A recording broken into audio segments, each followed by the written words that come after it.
கூடி வந்திருக்கிற யாருக்கும் கர்த்தருடைய பரிசுத்த நாமத்தினாலே என்னுடைய வாழ்த்துக்களையும் வணக்கங்களையும் தெரிவித்துக் கொள்கிறேன். நான் இன்றைக்கு பேசக்கூடிய தலைப்பு பார்த்தீங்க அப்படின்னா, உங்களை நீங்களே ஒப்புக் கொடுங்கள் அப்படிங்கிற தலைப்பின் கீழாக நான் பேச போகிறேன். இப்போ அதுக்கு எனக்கு கொடுக்கப்பட்ட வேத பகுதி 1 தீமோத்தேயு 3ஆம் அதிகாரம் வசனம் 1 முதல் 7 வரை. 1 தீமோத்தேயு 3ஆம் அதிகாரம் வசனம் 1 முதல் 7 வரை. நீங்கள் எடுத்து வச்சுக்கோங்க, வாசிக்க வேணாம். இதில் சொல்லப்பட்டுள்ள காரியம்தான் தீத்துலையும் சொல்லப்பட்டிருக்கு, இந்த தீத்துல சொல்லப்பட்டுள்ள காரியம் தான் இதுலேயும் சொல்லப்பட்டிருக்கு. இரண்டும் அந்த தகுதிகள், மூப்பருக்கு உரிய தகுதிகளை குறித்து சொல்லப்பட்டிருக்கு. நம்ம இன்னைக்கு இந்த தலைப்பின் கீழாக பார்க்கக்கூடிய காரியங்கள் என்ன அப்படின்னு சுருக்கமாக பார்த்தோம் அப்படின்னா, கண்காணிப்புனா முதல்ல என்ன அப்படிங்கிறத நம்ம கொஞ்சம் தெளிவாக பார்க்க போகிறோம். கண்காணியானவன் அப்படின்னு சொல்லி, இல்லை மூப்பரானவன் சொல்லி அவருக்குரிய தகுதிகள் சொல்லப்பட்டிருக்கு. ஆனா அந்த கண்காணினா முதல்ல என்ன அப்படிங்கறத நம்ம பார்த்துடலாம். பார்த்துட்டு அதுக்கப்புறம் அந்த கண்காணிப்பை விரும்புகிறது அப்படின்னா என்ன, கண்காணினா என்ன, அந்த கண்காணிப்பை விரும்புகிறதுனா என்ன அப்படிங்கிறத பார்க்கலாம். அதுக்கப்புறம் அந்த 1 தீமோத்தேயு 3ஆம் அதிகாரம் வசனம் 1 முதல் 7 வரை சொல்லப்பட்டுள்ள அந்த தகுதிகள் அந்த கண்காணிப்பு விரும்புகிறவர்களுக்கு இருக்க வேண்டும் அப்படிங்கிறத பார்க்கலாம். அதுக்கப்புறம் தேவன் சொன்ன தகுதிகள், அந்த வசனத்தில் சொல்லப்பட்டுள்ள தகுதிகள் உடையவனாக நாம் மாறுவதற்கு என்ன செய்ய வேண்டும் அப்படிங்கிறத குறித்து பார்க்க போறோம். அதுக்கப்புறம் ஆண் அங்கத்தினருக்கு சொல்லப்பட்டுள்ள தேவனுடைய வார்த்தைகளாகிய அந்த தகுதிகள் என்ன அப்படிங்கிறத பார்க்க போறோம். ஓகே, இப்போ நம்ம பார்க்கக்கூடிய தலைப்பின் கீழாக உங்களை நீங்களே ஒப்புக் கொடுங்கள் அப்படிங்கிற தலைப்புல முதலாவது நீங்க எடுத்துக்கொள்ளுங்க. 1 தீமோத்தேயு 3ஆம் அதிகாரம் வசனம் 1ஆம் வசனத்தை நாம் வாசிக்கலாம். கண்காணிப்பை விரும்புகிறான், நல்ல வேலை விரும்புகிறான், இது உண்மையான வார்த்தை.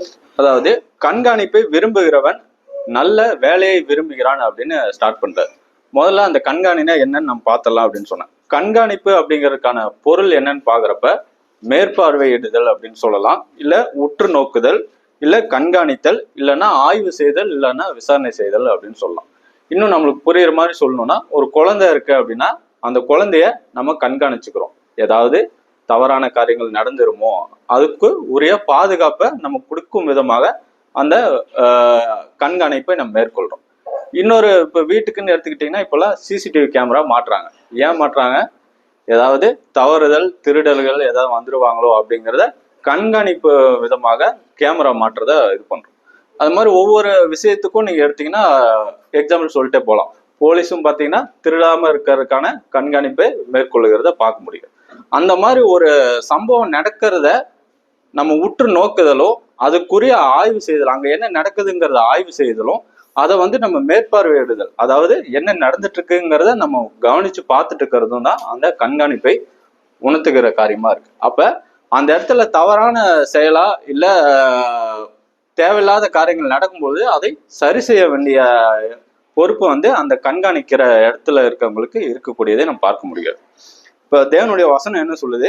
கண்காணிப்பை விரும்புகிறவன் நல்ல வேலையை விரும்புகிறான் அப்படின்னு சொல்லப்பட்டிருக்கு. இப்ப இது என்னன்னா, வேலை அப்படிங்கிற காரியத்தை குறித்து நீங்க வேதத்துல எடுத்து பார்த்தீங்கன்னா, தேவன் சொல்றப்ப வேலைங்கிறது ஊழியத்தை குறித்து சொல்லப்பட்டதான ஒரு காரியமாக இருக்கு. ஊழியம் எப்படி செய்யணும் அப்படிங்கிறத தேவன் தன்னுடைய சீசர்களுக்கு கற்றுக் கொடுத்திருக்கிறார். அதாவது பணிவிடைக்காரனா இருக்கிறவன் எவ்வாறு இருக்க வேண்டும் அப்படிங்கிறத தேவன் தம்முடைய சீசர்களுக்கு கற்றுக் கொடுத்திருக்கிறதை நம்ம பார்க்க முடிகிறது. அந்த அந்த அர்த்தத்துல நீங்க எடுக்கும் பொழுது அந்த கண்காணிப்புக்கான வேலையை செய்ய விரும்புகிறவன் என்ன இதை எடுத்துக்கிறான்னு பாத்தீங்கன்னா, உண்மையா நல்ல வேலையை அவன் விரும்புகிறான். அது உண்மையான தேவனுடைய வார்த்தை அப்படின்னு சொல்லப்பட்டிருக்கு. அந்த சொல்லப்பட்ட வார்த்தை, அந்த கண்காணிப்பை விரும்புகிற வேலையை விரும்புகிறவனுக்கு என்னெல்லாம் தகுதிகள் இருக்கணும் அப்படிங்கிறத அதுக்கு அடுத்துள்ள வசனங்கள்ல அவரு சொல்லிட்டு வர்றாரு. இப்பொழுது நீங்க அதுக்கு அடுத்து உள்ள வசனங்கள் நீங்க எடுத்து வாசிக்கும் பொழுது நம்மளுக்கு ஒரு கேள்விகள் வரலாம். இந்த வசனத்துல சொல்லப்பட்ட உள்ள இதெல்லாம் பாத்தீங்க அப்படின்னா, நாங்க முன்னாடி இருந்த சபையிலும் அந்த மாதிரி ஒரு கேள்விகள் வந்தது. இந்த தகுதிகள்லாம் யாருக்கு இப்போ முதல்ல சொல்லப்பட்டிருக்கு அப்படின்னு ஒரு கேள்வி வந்தது. இப்ப நானும் உங்ககிட்ட அதே கேள்வி கேட்கிறேன். இந்த தீமோத்தேயு 3ஆம் அதிகாரம் இல்ல தீத்துல நீங்க வாசித்த வசனங்கள் யாருக்கு சொல்லப்பட்டிருக்கு? என்னன்னா, இப்ப முதல்ல பவுல் தீமோத்தேயுக்கு எழுதுறாரு. என்ன பர்பஸ்க்காக எழுதுறாரு? நீங்கள் மூப்பரை ஏற்படுத்தும் பொழுது இந்த தகுதிகள் உடையவர்களாக இருப்பவர்களை நீங்கள் மூப்பராக தெரிந்து கொள்ளலாம் அப்படின்னு சொல்லி அந்த தகுதிகளை அவரு கொடுக்கிறார். அடுத்ததாக நீங்க பார்க்கும் பொழுது அதுல யார் இருக்கணும் அப்படின்னு நீங்க எடுத்து இந்த வசனம் 7 வசனத்தையும் நீங்க வாசித்து பார்த்தீங்கன்னா அங்க சொல்லப்பட்டுள்ள எல்லா தகுதிகளுமே ஆண்களுக்கு மட்டுமே உரிய தகுதிகளாக சொல்லப்பட்டிருக்கு.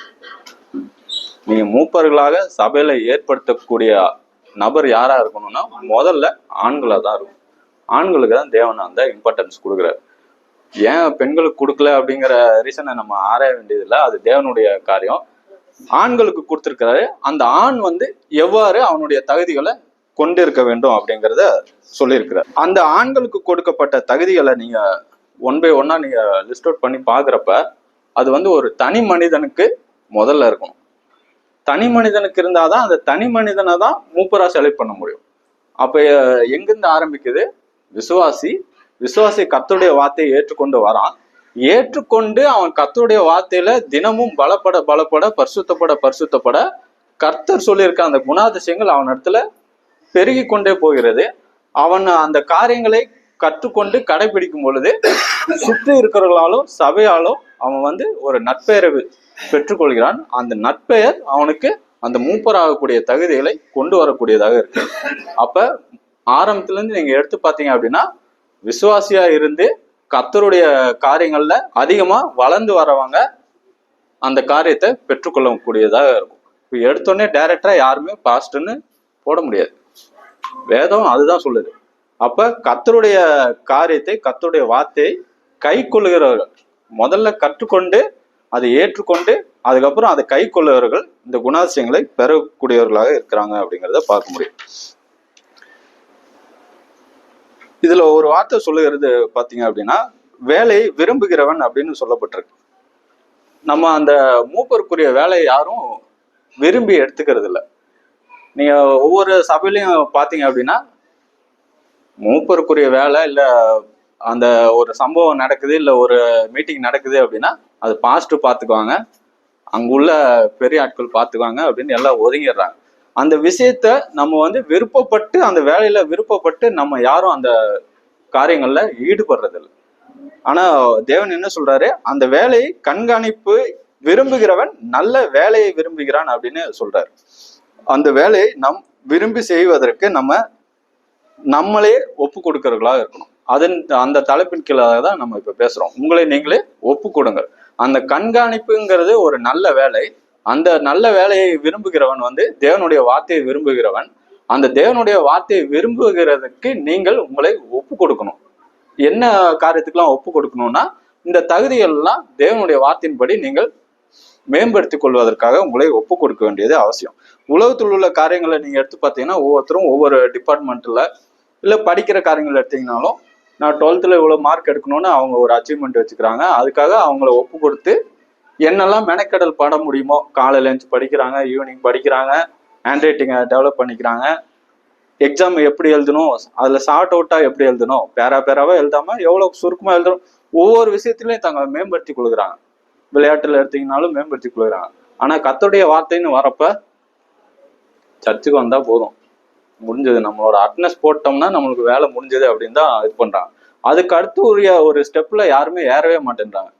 ஏன்னா விசுவாசத்துக்குள்ளாக வந்துட்டோம், ரட்சிக்கப்பட்டுட்டோம், ஞானஸ்தானம் எடுத்துட்டோம், திருவிருந்துல பங்கேற்கிறோம், முடிஞ்சது, நம்மளுக்கு பரிசுத்தம் அடைஞ்சிட்டோம், நம்ம பேர் எழுதப்பட்டிருக்கு, நம்ம போயிடுவோம் அப்படிங்கிற ஒரு இதுல வந்துடுறோம்.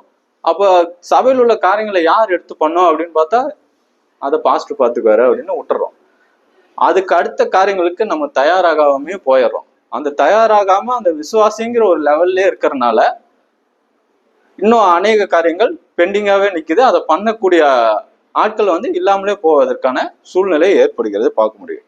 அப்போ நம்ம எப்படி இருக்கணும் அப்படின்னா முதல்ல அந்த செல்ஃப் இன்ட்ரெஸ்ட், நம்மளை நாமே அந்த காரியத்தை செய்வதற்கு விருப்பமுடையவர்களாக நம்மை ஒப்பு கொடுக்க வேண்டியது அவசியமாக இருக்கிறது. அதைத்தான் தேவன் விரும்புகிறதாக இருக்கிறார். இப்போ இந்த தலைப்பின் கீழாக நம்ம ஒரு 4 தலைப்பை நம்ம பார்க்க இருக்கிறோம். முதலாவது ஆவிக்குரிய வளர்ச்சிக்கு உங்களை நீங்களே ஒப்பு கொடுங்கள் அப்படின்னு பார்க்கணும். ஆவிக்குரிய வளர்ச்சிக்கு உங்களை நீங்களே ஒப்பு கொடுங்கள். 1 தீமோத்தேயு 3ஆம் அதிகாரம் 6ஆம் வசனத்திலிருந்து நம்ம வாசிக்கலாம். ஆவிக்குரிய வளர்ச்சிக்கு உங்களை நீங்களே ஒப்பு கொடுக்கணும்னா தேவன் அந்த தகுதிகளில் இவர்கள் அந்த மூப்பருக்குரிய இடங்கள்ல இருக்க கூடாது அல்லது நீங்க செலக்ட் பண்ண கூடாது அப்படின்னு ஒருத்தர் சொல்லிட்டு அதுக்கப்புறம் மற்ற காரியங்களை குறித்து விவாதிக்கிறார். அந்த 6ஆம் வசனத்தை நம்ம வாசிக்கலாம். அவன் இருமாப்படைந்து பிசாசு அடைந்த ஆக்கினையிலே விழாதபடிக்கு நூதன சீசனாய் இருக்கக்கூடாது. ஓகே, போதும் போதும் போதும். ஏன் அப்படின்னா ஆவிக்குரிய வளர்ச்சியில அவர்கள் முதிர்ச்சி அடைந்தவர்களாக இருக்க வேண்டியது அவசியமாக இருக்கிறது. மூப்பரா இருக்கிறவங்க ஆவிக்குரிய வளர்ச்சியில முதிர்ச்சி அடைஞ்சிருக்கணும். ஏன் நூதன சீசனா இருக்கக்கூடாதுன்னு ஏன் சொல்றாரு அப்படின்னா அவங்க புதிதாக தேவனுக்குள்ளாக பிறந்தவர்கள். அவர்களுக்கு கர்த்தருடைய காரியங்களை கையாள்வது எப்படின்னு தெரியாது. மற்றவர்களுக்கு அதை எப்படி எடுத்து சொல்வதுன்னு தெரியாது. அதுல பழக்கப்பட்டிருக்க மாட்டாங்க. சமாதானம் அவங்களுக்கு எப்படி உண்டாக்கணும், கர்த்தருடைய வார்த்தையினால சமாதானம் எப்படி வருதுங்கிறத இன்னும் தெளிவா அவர்களுக்கு எடுத்து சொல்லுவதுல பிரச்சனை இருக்கலாம். அந்த மாதிரி காரியங்கள்லாம் இருக்கிறது. இன்னும் நிறைய காரியங்கள் இருக்கிறதுனால நூதன சீசனா இருக்கிறவர்கள் அந்த மூப்பராக இருக்கக்கூடாது அப்படின்னு சொல்லப்பட்டிருக்கு. அப்ப மூப்பரா யார் இருக்கணும் அப்படின்னு சொல்றாரு அப்படின்னா சரீர பிரகாரமாக ஒரு 80 வயசு இருக்கிறவங்க மூப்பரா இருக்கணும்னு சொல்ல வேதம் அந்த மாதிரி எங்கேயுமே சொல்ல. 80 வயசுல ஒருத்தர் ஞானஸ்தானம் பெற்று வராருன்னா அவருக்கு டைரக்டா மூப்பர் பதவி கொடுக்கலான்னு சொல்ல. தேவன் என்ன சொல்லுகிறாருன்னு பாத்தீங்கன்னா கர்த்தருடைய வார்த்தையில அவர்கள் தேறினவர்களாக இருக்கணும் அப்படிங்கறத சொல்றாரு. எபிரேயர் 5ஆம் அதிகாரம் 12 முதல் 14 வசனங்களை நாம் வாசிக்கலாம். எபிரேயர் 5:12 முதல் 14 வரை.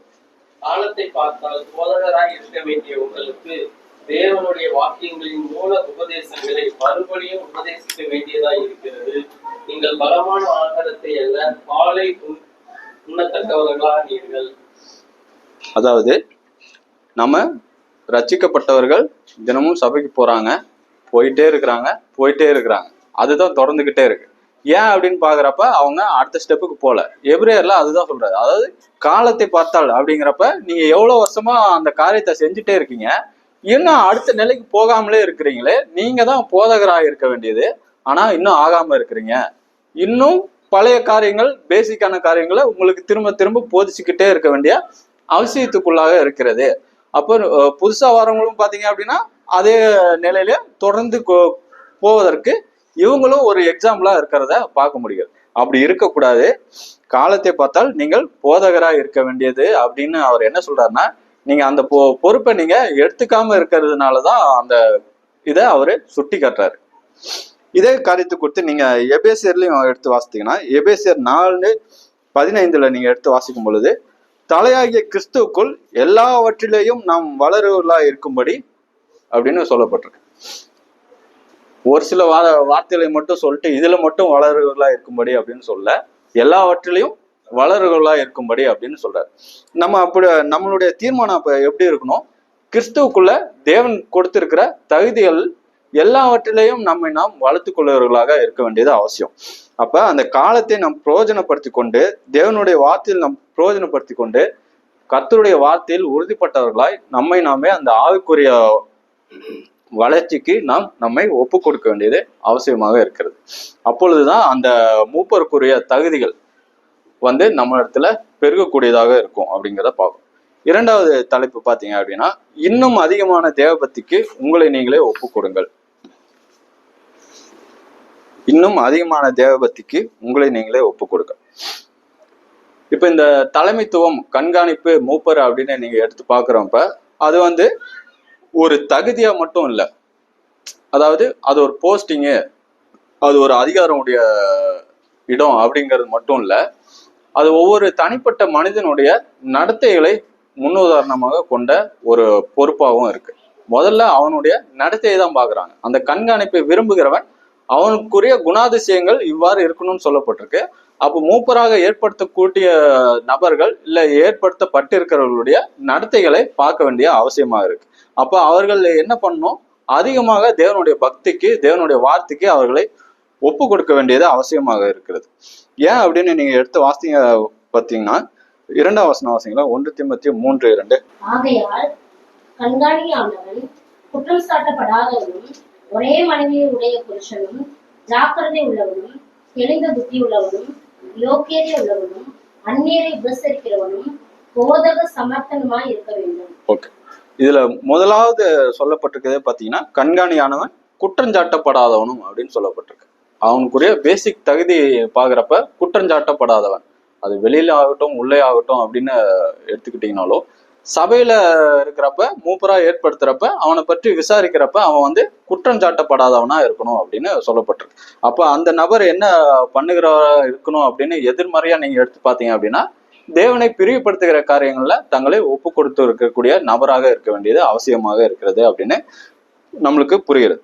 வசனம் 7 நீங்க வாசித்து பார்த்தீங்கன்னா, அவன் நிந்தனையிலும் பிசாசின் கண்ணியிலும் விழாதபடிக்கு புறம்பானவர்களால் நற்சாட்சி பெற்றவனாக இருக்க வேண்டும் அப்படின்னு சொல்லப்பட்டு. இப்ப 2 இடத்துலயுமே நற்சாட்சிங்கிறது அவர்களுடைய செயல்களின் மூலியமாக தான் கிடைக்கும். நீங்க மனசுல ஒரு காரியத்தை நினைத்து கொண்டே இருந்துட்டு அது செய்யாமலே இருந்தா அதற்கான பலன் உங்களுக்கு கிடைக்காது. இப்ப என்ன, நம்ம நல்லது பண்ணணும்னு நினைக்கிறோம், உதவி செய்யணும்னு நினைக்கிறோம்னா செஞ்சீங்கன்னா தான் அதுக்கான பிரதிபலன் கிடைக்கும். அப்பதான் அதுக்கான பலனை நீங்கள் அனுபவிக்க முடியும். அப்ப நீங்கள் நற்சாட்சி பெற்றவர்களா இருக்கணும் அப்படின்னா தேவனுடைய பக்தி உங்களிடத்துல இருக்கணும். அது வந்து செயல்கள்ல வெளிப்படுகிற காரியமாக இருக்க வேண்டியது அவசியமாக இருக்கு. தீத்து 1ஆம் அதிகாரம் 8ஆம் வசனத்துல நீங்க எடுத்து வாசிங்க. தீத்து 1:8. நல்லோர் மேலும் பிரியமுள்ளவனும் தெளிந்த புத்தி உள்ளவனும் நீதிமானும் பரிசுத்தவானும் இச்சை அடக்கம் உள்ளவனும். அதாவது நீங்க வசனத்தினுடைய கடைசி பகுதி பாத்தீங்க அப்படின்னா, தெளிந்த புத்தி உள்ளவனும் நீதிமானும் பரிசுத்தவானும் இச்சை அடக்கம் உள்ளவனும் அப்படின்னு சொல்லப்பட்டிருக்கு. அதாவது அவர்களுக்குடைய நற்சாட்சி இந்த மாதிரி இருக்கணும் அப்படின்னு சொல்லுகிற காரியத்தை வேதம் நம்மளுக்கு கற்றுக் கொடுக்கிறதை பார்க்க முடியும். நம்ம அடுத்த இன்னொரு தலைப்பு கூட பார்க்கலாம். சுய கட்டுப்பாட்டை கற்றுக்கொள்ள உங்களை நீங்களே ஒப்பு கொடுங்கள். இதற்கு நம்மளுடைய ஞானி சாலமோன் ஞானி என்ன சொல்றாருன்னு நம்ம வாசிக்கலாம். நீதிமொழிகள் 16ஆம் அதிகாரம் 32ஆம் வசனம். அளவானை பார்க்கிலும் நீடிய சாந்தமுள்ளவன் உத்தமன், பட்டணத்தை பிடித்தவனை பார்க்கிலும் தன் மனதை அடக்குகிறவன் உத்தமன். அதாவது சுய கட்டுப்பாடுன்னு வரப்ப முதல்ல நம்மளை செல்ஃப் கண்ட்ரோலுக்குள்ள வச்சிருக்கணும். அதாவது ஞானி என்ன சொல்றாரு, பலவான்களை பார்க்கிலும் நீடிய சாந்தம் உள்ளவன் உத்தமன் அப்படின்னு சொல்றாரு.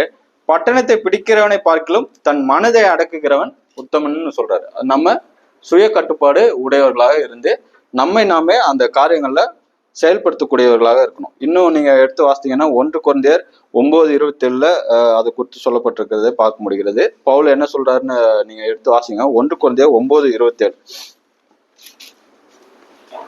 மற்றவர்களுக்கு பிரசங்கம் பண்ணுகிற நான் தானே ஆகாதவனை போகாதபடிக்கு என் சரீரத்தை ஒடுக்கி கீழ்ப்படுத்துகிறேன். அதாவது தான் அந்த காரியத்துல ஆகாதவனாய் போய்விடாதபடிக்கு அவர் வந்து தன்னைத்தானே ஒடுக்குகிறதை குறித்து பவுல் சொல்லுகிறதை பார்க்க முடியும். அதே காரியத்தை தான் தீமோத்தேயு 3:2 சொல்லப்பட்டிருக்குது. அவர்கள் ஜாக்கிரதை உள்ளவர்களாக, அதாவது அந்த செல்ஃப் கண்ட்ரோல் அவர்களிடத்துல இருக்க வேண்டியது அவசியமாக இருக்கு அப்படின்னு அவர் சொல்லுகிறார். அடுத்துள்ள காரியங்களை நீங்க பாத்தீங்க அப்படின்னா, தெளிந்த புத்தி உள்ளவர்களாக இருக்கணும் அப்படின்னு சொல்லப்பட்டிருக்கு. யோக்கியதை உள்ளவர்களாகவும் அந்நியரை உபசரிக்கணும் போதக சமத்துவமாக இருக்க வேண்டியது அவசியமாக இருக்கிறது அப்படின்னு பார்க்கணும். இதுல என்னெல்லாம் நம்மளுக்கு காரியம் அப்படின்னு பாத்தீங்கன்னா, இதெல்லாம் நம்மளிடத்துல சுயமா நம்ம கண்ட்ரோலா இருக்க வேண்டியது அவசியம். நம்மளிடத்துல அந்த மன தெளிவு இருக்கணும், யோக்கியதைகள் இருக்கணும். ஒவ்வொரு காரியத்தையும் நம்ம ஜாக்கிரதை உள்ளவர்களாக செய்யணும். போதிக்கிறதையும் நம்ம சாமர்த்தியமாக செய்யக்கூடியது அவசியமாக இருக்கு அப்படின்னு நம்மளுக்கு வசனம் கற்றுக் கொடுக்கிறது. அடுத்த காரியமாக ஜனங்களிடம் நல்ல நட்புறவுக்காக உங்களை நீங்கள் ஒப்பு கொடுங்கள் அப்படின்னு சொல்லப்பட்டிருக்கு. நீங்க வசனம் 3ஆம் வசனத்தை வாசிங்கள். 1 தீமோத்தேயு 3:3.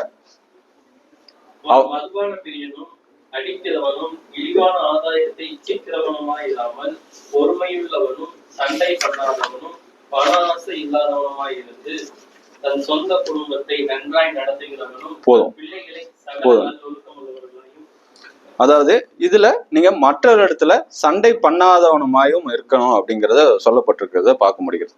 இதே காரியத்தை நீங்க இன்னும் தீத்துலயும் எடுத்து வாசித்தீங்கன்னா தீத்துலயும் சொல்லப்பட்டிருக்கு, 2 தீமோத்தேயுலயும் சொல்லப்பட்டிருக்கு, யூதாவுல தெசலோனிக்கர் நிறைய வசனங்கள்ல சொல்லப்பட்டிருக்கு. ஏன் அப்படின்னு பார்த்தோம் அப்படின்னா, நம்ம மூப்பரா ஏற்படுத்தக்கூடியவர்களை வந்து அந்த காரியத்துல சண்டை பண்ணாதவர்களாய் இருக்க வேண்டியது அவசியமா இருக்கு. ஒரு விஷயத்தை குறித்து விவாதிக்கிறோம் அப்படின்னா நம்மளுக்குள்ள ஆர்கியூமெண்ட் வரலாம், இல்ல விவாதங்கள் அதிகமாக போகலாம். அந்த இடத்துல நம்ம வந்து முன் கோபத்தாலோ மற்ற காரியங்களை நம்ம மனதில் வைத்து கொண்டு நம்ம அந்த சண்டையிடுதலுக்குள்ளாக போகக்கூடாது. அவர்கள் சண்டை பண்ணாதவர்களாக போதக சாமர்த்தியத்தை அவர்கள் கையாளவர்களாக இருக்கக்கூடியது அவசியம். அதே சமயம் தேவனுடைய வார்த்தைக்காக தேவனுடைய விசுவாசத்திற்காக அவர்கள் போராடுகிறவர்களாகவும் இருக்க வேண்டியது அவசியமாக இருக்கிறதை தேவன் நம்மளுக்கு கற்றுக் கொடுக்கிறார். தீத்து 1:7 1 தீமோத்தேயு 6:12 நீங்க எடுத்து வாசித்தீங்க அப்படின்னா நாம அந்த விசுவாசத்துக்காக போராடுகிறவர்களாக இருக்க வேண்டியது அவசியம் அப்படின்னு சொல்லப்பட்டிருக்கு. இதுல இந்த காரியங்கள்ல நீங்க ஆப்போசிட் காரியமாக நீங்க எடுத்து பார்த்தீங்க அப்படின்னா சண்டை பண்ணுறவர்களா இருக்கக்கூடாதுன்னு சொல்லியிருக்க இடத்துல அப்படியே அதுக்கான ஆப்போசிட் தகுதி என்ன எடுத்து பார்த்தீங்க அப்படின்னா மக்களை நேசிக்கிறவர்களாக இருக்க வேண்டியது அவசியம். அப்ப தகுதிகள் சிலது டைரக்டா உங்களுக்கான சுய கட்டுப்பாடை கற்றுக் கொடுக்கிறது, நீங்கள் எவ்வாறு இருக்க வேண்டும், எவ்வாறு நடக்க வேண்டும் என்பதை கற்றுக் கொடுக்கிறது. தேவனுடைய வார்த்தைக்கு உங்களை நீங்கள் ஒப்பு கொடுக்க வேண்டியதுக்கு அவசியத்தையும் அவை கற்றுக் கொடுக்கிறதை நம்ம பார்க்க முடிகிறது. அது இல்லாம நீங்க எடுத்து பார்க்கும் பொழுது அந்நியர்களை உபசரிக்கிறவர்களாகவும் இருக்க வேண்டியது அவசியம் அப்படின்னு சொல்லுகிறத பார்க்க முடியும். அடுத்ததாக, உங்கள் முன்னுரிமையை சரிகட்ட ஏதுவாக உங்களை நீங்களே ஒப்பு கொடுங்கள். இதனுடைய பொருள் என்ன அப்படின்னு பார்த்தோம் அப்படின்னா, நம்ம வாஸ்தபடி பண ஆசை இல்லாதவர்களா இருந்து அதே சமயம் தேவனுடைய வார்த்தைக்காக நம்மை ஒப்பு கொடுக்கணும்.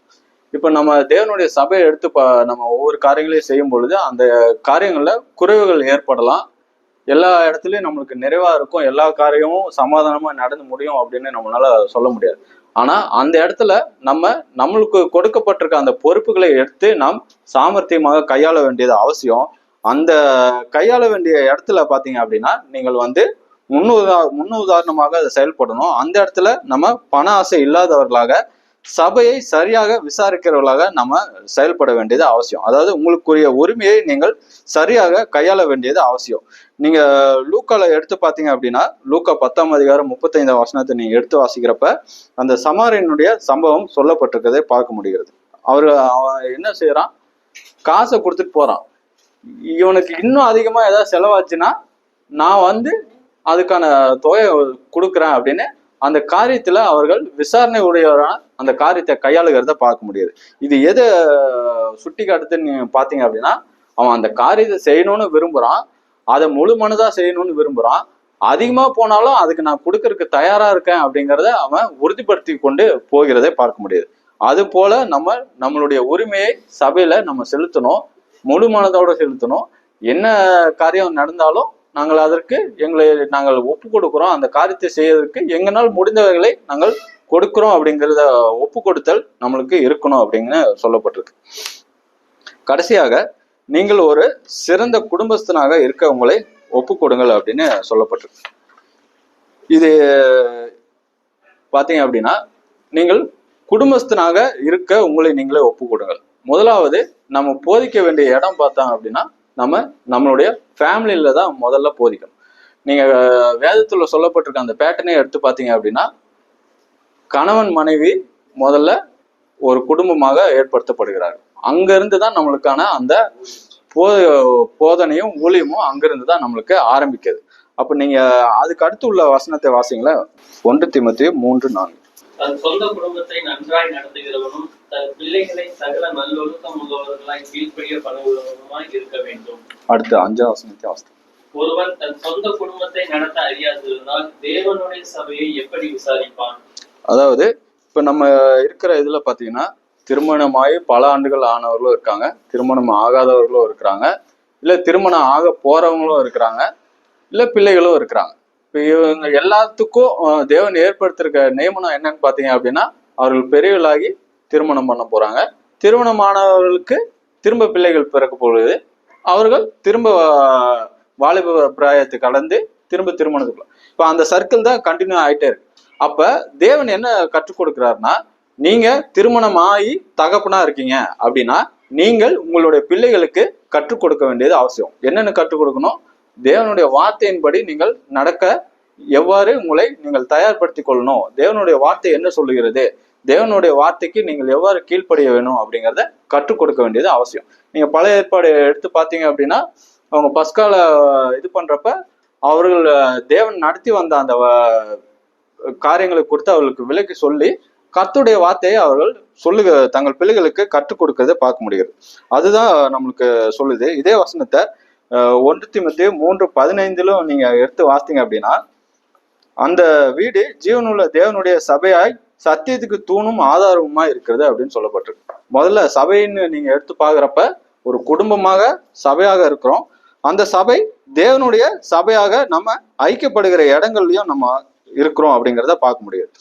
இந்த காரியத்தை நம்ம ஃபேமிலியில பண்ற போதகத்தை தான் முதல்ல நம்மளுடைய பிள்ளைகளுக்கு கற்றுக் கொடுக்குறோம்.